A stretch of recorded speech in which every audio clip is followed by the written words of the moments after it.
I told my neighbor no one could put up with you. She smiled and said, "You still do.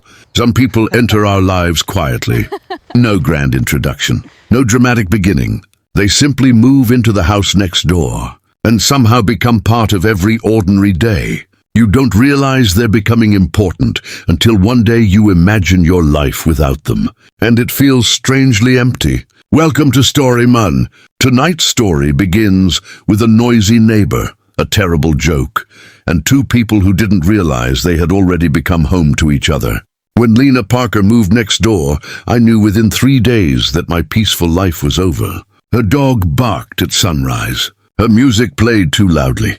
And somehow, every package in the neighborhood ended up on my porch. One morning, I found her standing outside my door, holding a broken flower pot. "Don't say it." "I haven't said anything." "You're thinking it." I smiled. "You're a disaster."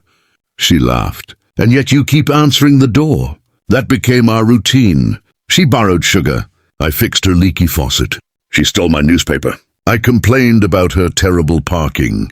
We argued over everything, but every evening somehow we ended up sitting on our front steps talking. Then one winter evening, I noticed her porch light was still on at midnight. I knocked. She opened the door with red eyes. "I'm fine." "You always say that when you're not." She sighed. "My mother passed away." I didn't know what to say, so I didn't say anything. I simply sat beside her. For the first time, Lena didn't make a joke. She rested her head against my shoulder. "Thank you." "For what?" "For not trying to make me feel better." "I wouldn't know how." She smiled faintly. "That's why I trust you." After that night, something changed. Not dramatically. Quietly. I started leaving coffee outside her door. She started saving me the corner piece of every cake she baked. When I had a terrible day at work, she somehow knew. When she couldn't sleep, she'd text, "Are you awake?" And I always was. Months passed. Then one Saturday, Lena announced she was moving. My heart dropped. "Where?" "Denver." "Why?" "New job." I forced a smile.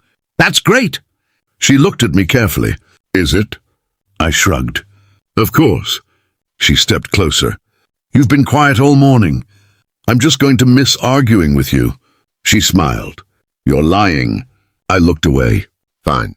I sighed. "I'll miss you." She whispered, "I'll miss you too." Then I said the words I'd said 100 times as a joke. "No one could put up with you." She smiled. Not her usual playful smile, a soft one. Then she whispered, "You still do." I froze. She looked down. "You know why?" "Why?" "Because somewhere between the arguments, the coffee, and the broken flower pots, I stopped seeing you as my neighbor." She looked into my eyes. "You became the person I look for when my day goes wrong." My chest tightened. "And you became the person I look for when it goes right." She smiled through tears. "Then maybe Denver can wait." I laughed. "Are you serious?" She nodded. "But there's one condition." "What?" "You fix that flower pot." I laughed so hard she started laughing too. 6 months later, her porch light was still shining beside mine.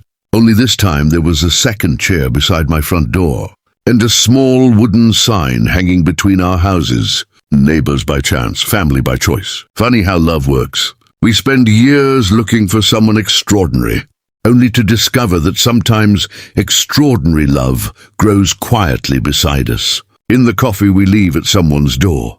In the arguments we secretly enjoy.